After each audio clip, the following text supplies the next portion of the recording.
9 years old, gone in broad daylight.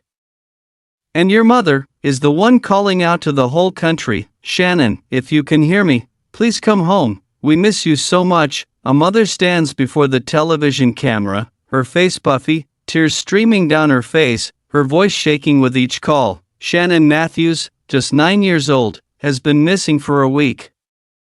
No trace. No screams. No witnesses. The whole country is suffocating, and then, a few weeks later, she is found. Alive. Close to home. Under the bed, and the worst part is not where she was kept, it's that the person who kept her locked up is part of the family, and the person crying before the camera is the one who made it all happen. Ellie was just a few steps away from home, but she never made it. No, Ellie is not Shannon. But if the first name makes you shudder, imagine this: a child leaves school, walks down a familiar path, and then disappears, no sound. No witnesses, even her mother, who should have been the first to notice something was wrong, takes 3.5 hours to call the police. Why does a 9-year-old girl vanish in broad daylight? Why did no one see anything, no one hear anything, not even her closest loved ones? This is more than a disappearance. This is a play. A cruel play, starring a mother. But wait, before you get angry, before you judge, follow me, retrace Shannon's last steps. From the school gate, to the cold path she walked, to the half-closed door, and under the dark bed, where she was hidden like an old toy. On February 19, 2008, at 3:10 p.m., Shannon Matthews left Westmore Primary School on Dewsbury Moor, Yorkshire. It was cold. The wind was bitter. But the route she took was the same. It took only 10 minutes to get home. Home, but she never came home. Remember the last time your child was late coming home from school? You called. You ran. You searched every nook and cranny. You didn't wait 3.5 hours to pick up the phone and call the police, and yet Karen Matthews, Shannon's mother, did just that. At 6:50 p.m. that night, Karen called 999 and reported her daughter missing. No rush. No panic, just a routine call, and then the whole country was shocked. In the first 24 hours, more than 200 police officers were mobilized. 48 hours later, 300, police, dogs, helicopters, even the local army. People poured into the streets, combing every bush, knocking on every door, because Shannon was no stranger. She was the little princess of Dewsbury Moor, a shy, quiet girl, but always polite and well-behaved. And Karen Matthews, she was a single mother, with 7 children by 5 different men. Life was poor, crowded. But no one expected. Behind that small door was a terrible plan. Karen appeared on TV. She cried. She begged, "I love you, Shannon. We're all waiting for you to come home." Viewers were stunned. Newspapers called her the most miserable mother in Britain. A support fund was set up to £50,000. The whole town contributed money, contributed effort. Some were so poor that they had to sell their house, just to hope Shannon would come back. But then, when a policeman walked into Karen's house, he saw Karen and her boyfriend laughing, playing games, while the whole country was crazy about their child. Something was wrong, very wrong. Why couldn't a mother who had lost her child shed a tear when there was no camera? Why did the police find scrawled on the wall in Shannon's room, "I want to live with my dad"? Then a relative revealed a name, Michael Donovan, a man who lived less than a mile away, and Karen's boyfriend's cousin, and so the story took a turn. It was no longer a typical missing person case. It was an elaborate scam, orchestrated by one of Britain's worst mothers. Why her own child? Why would she lock a baby under her bed for 24 days, tie her up, drug her, write her cruel rules for living, for £50,000? If it were you, would you believe a mother would do that? the answer will make you shudder. Dewsbury Moor, a name that sounds far-fetched to people outside of England, a small settlement in West Yorkshire, surrounded by low hills, scattered woods, and rows of red brick houses typical of the north. Here, people often leave their doors unlocked during the day, children play in the streets, fly kites, play football, skip rope. The neighbors call each other by their first names. Everyone knows how many children each family has, which school they go to, and which one gets scolded by their mother for not washing the dishes. It is there that Shannon Matthews grew up, and it is there that, on a cold February afternoon, the piece is torn apart. February 19, 2008, 3:10 p.m. when school ends. Shannon leaves Westmore Primary School after her swimming lesson with her class. Her friends return in small groups, but Shannon, as usual, goes alone. No one sees her return home. No one saw me turn into the alley. No one heard the scream. No one heard the hurried footsteps. Only one thing remained: the backpack dropped on the side of the road. Silence. As if no one had ever passed by. Karen Matthews, 32, is a mother of 3 living on welfare. Her home is at the end of Moorside Street, where every Monday morning Karen can be seen standing talking to neighbors, dragging 4 or 5 children by the hand to the door. Karen came home just before 5 p.m. that afternoon. Her boyfriend, Craig Meehan, asked, "Where's Shannon?" Karen turned pale. She searched the house, then ran to a neighbor's house to ask. No one had seen Shannon, but she didn't call the police. It wasn't until 6:50 p.m., more than 3.5 hours after Shannon had gone missing, that Karen picked up the phone and dialed 999. 3.5 hours. No screams. No blood. No panic. Just a chilling silence. Just hours after Karen's call, Dewsbury police issued an emergency alert. The 9-year-old disappeared on her way home. No one had seen her. They immediately began a large-scale search operation. 200 police were mobilized that night, sniffer dogs, helicopters with infrared cameras, rescuers dived into nearby ponds, volunteers, hundreds of them, went to every corner, even searching in public bins. The child goes missing, the whole town becomes a military operation. The British media immediately followed every detail: the Daily Mail, The Sun, BBC News, ITV. Reported live from Dewsbury, cameras captured every panicked face of the people. Every mother clutched her child's hand as she walked to school. Karen Matthews's image appeared all over television. "Please, whoever has Shannon, give her back to me. I just want to hold her one more time."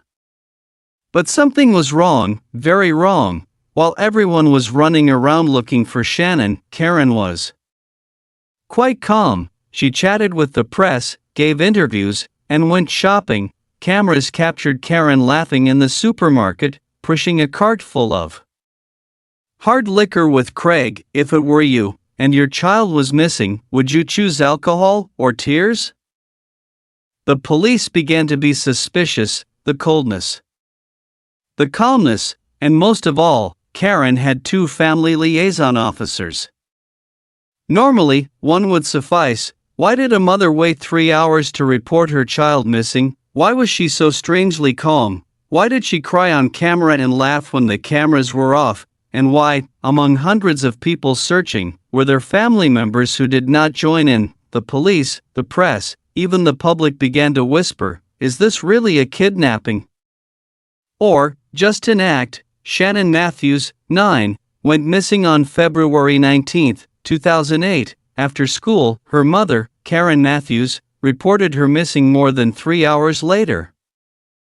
A nationwide search was launched, with police and the community involved. A support fund was set up to £50,000. The media called this the disappearance that shocked Britain, compared to Maddie McCann. But behind the tears, behind the desperate appeal, are layers of darkness gradually revealed. Shannon Matthews was born on September 9, 1998, a shy, quiet girl, but very fond of animals. Shannon once told her best friend, "When I grow up I want to be a vet. To cure Meow the cat." She loves purple, hates radishes, and often collects cartoon pencils, a 9-year-old child like any other child, innocent, soft, and fragile. But what is special about Shannon is that she always avoids the eyes of adults. The teacher once said that every time someone accidentally raised their voice, Shannon would startle, hold her head, and tremble, a child afraid of noise. Afraid of adults. Afraid of touch. Why? Craig Meehan, Mom's boyfriend, the first person the police suspected when Shannon went missing, Craig was playing Xbox. He didn't search, didn't panic, just Saturday pressing buttons. A strange stepfather, showing no emotion, and then, when asked about the disappearance, Craig said, "I didn't do anything. I swear." Strangely, no one asked him if he did anything, but he said it himself. Why rush to deny it, if he was innocent? From a mother crying in front of the camera, Karen gradually revealed a different image, unusually calm, started using donations to buy alcohol, and strangest of all, told everyone the same thing over and over again, that Shannon was still alive, she was just around here. Why was Karen so sure? A mother's intuition, or a line from a script? This guy never appeared in any news reports, no one knew about him, until one of Karen's relatives mentioned him at dinner. Michael is Craig's cousin, living less than a kilometer from Karen's house. Strangely, when Shannon went missing, Michael did not participate in the search, did not call to inquire, and even avoided the family. When the police checked Michael's records, the shocking truth emerged: he had kidnapped his own daughter from school. He was not allowed to raise his child due to violent behavior and mental instability. He was living on welfare, and desperately needed the money. A reclusive man with a dark past, who had no contact with anyone, was the man Karen suddenly forgot to mention. Is it by accident? Or was he deliberately hidden when the police searched Karen's house? They found a scrawled note in Shannon's room: "I want to live with my dad." Beside the bed was a pair of small shoes, with prints pointing out, but no prints pointing back. The curtains in the room were torn from the inside. A piece of evidence was found in a trash can near the school, a hair clip identical to Shannon's, but there was no blood. It was all staged, enough to be misleading, but lacking in logic. A clumsy stage. A classmate of Shannon's, Megan, recalled, Shannon was bullied at school. One time she cried and hid in a hole behind a bush by the railway tracks. The police followed Megan there, searching every bush, but found nothing, no trace, no hair, no clue. But then, an anonymous phone call came to the police station: "Check Michael Donovan's apartment." No name, no number, just one sentence, cold and decisive. The police broke down the apartment door. At first, nothing, until an officer ducked under the bed and saw a tiny, pale face peering out of the darkness. Shannon was found after 24 days missing, tied with a rope around his waist, given sedatives every day, living under a bed in a filthy locked flat. Beside him was a note with the following rules: do not go near the window, do not make any noise, do not eat anything without permission. Michael Donovan was arrested on the spot, but what shocked the police the most was his first statement: "I did not kidnap her. Her mother told me to keep her. Then wait for the reward money." The police confirmed Karen Matthews and Michael Donovan planned to kidnap Shannon, waited for several weeks, then stumbled upon Shannon to collect the £50,000 reward, the baby, the instrument of the scam. A mother, holding her own child hostage, to cash in on the nation's sympathy. On April 11, 2008, Karen Matthews and Michael Donovan appeared in court. The atmosphere in the courtroom was thick with anger, not just from the press but also from those who had been knocking on doors looking for Shannon. a mother, an uncle, a kidnapping plot, and a 9-year-old drugged and tied under a bed, all for £50,000, money largely from poor, working-class people in their own neighborhood. Karen's defense argued she was a victim of a dangerous man. She knew nothing. But the prosecutor, Julian Goose QC, hit back. She lied all along. She lied all the time. And the biggest lie of all was that she was a mother. The evidence was unassailable, a recording of Karen and Michael discussing waiting for the right moment to bring her out into the world. The drugs temazepam and Travalis, which caused drowsiness and dizziness, were found in Shannon's blood, not just once, but on several consecutive days. CCTV footage captured Karen laughing after crying on live television. Karen's phone text message talked about dividing the reward if it all worked out. Shannon Matthews and Michael Donovan were sentenced to 8 years in prison for kidnapping, false imprisonment, and perverting justice, but, just 4 years later, both were released for good behavior.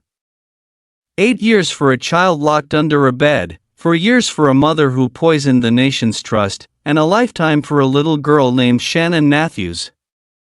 Shannon, the little princess her mother had called her, was never the same again. She was sent to live with a foster family.